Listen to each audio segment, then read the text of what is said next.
Oh man, it's gonna rain. How to go home, sir? Hey, what's up guys? It's Shafiah from Motorist.sg, and I'm about to go home right now, and it looks like it's about to rain heavily. I came across one article about driving in wet weather conditions. So today, I'm gonna share with you guys some tips about driving in wet weather conditions. Okay, first of all, you gotta check your wipers before driving off.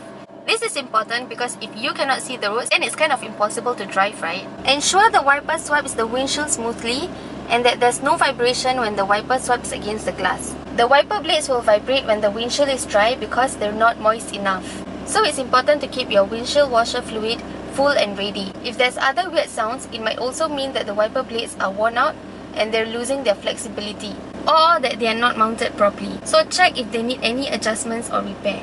And make sure that all of them work well because it's important to maintain a clear view of the road, especially when it's raining heavily. So to ensure optimal performance, it's best to replace your wipers every 6 to 12 months. And secondly, before you move off, remember to also check your tires. The tires should be properly inflated to maximize performance, and the tread should not be worn to prevent slipping. When tires are worn, the wet braking performance will worsen over time. And last but not least, it's always best to check the weather condition before you move off. So if you know that it's raining or it's gonna rain, plan for an alternative route, just in case that the route that you're going to is experiencing flash floods or it's raining heavily. Avoid puddles and flooded areas because you won't know how deep is the puddle, and it's difficult to gauge the depth of the flood. When the roads are wet, road surfaces are slippery and tire grip is reduced.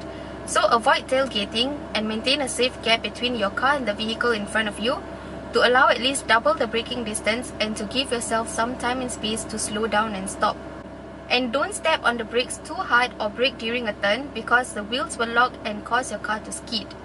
Just apply a firm, steady pressure to the brakes and steer the car in the direction of the skid. Meaning if you're sliding to the left, then gently turn the steering wheel to the left to cancel out the skid. The car will then correct itself and go straight.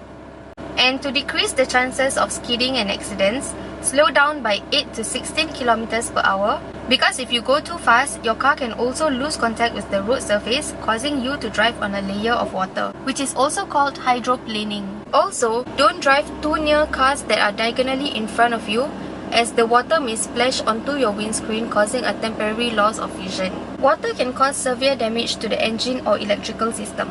Once it interferes with the exhaust system or seeps into the passenger cabin, water will be inside the engine compartment, and most regular vehicles risk extensive damage if water is sucked into the engine.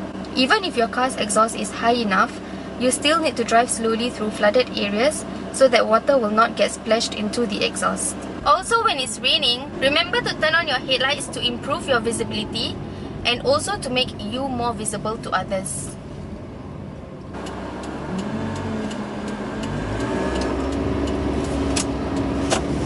And turn off your cruise control to be able to control your speed and react to road conditions. I finally reached my destination safely.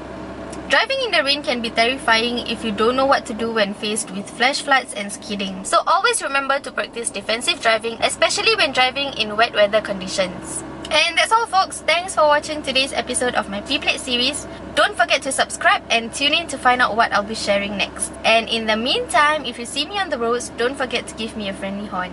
Bye!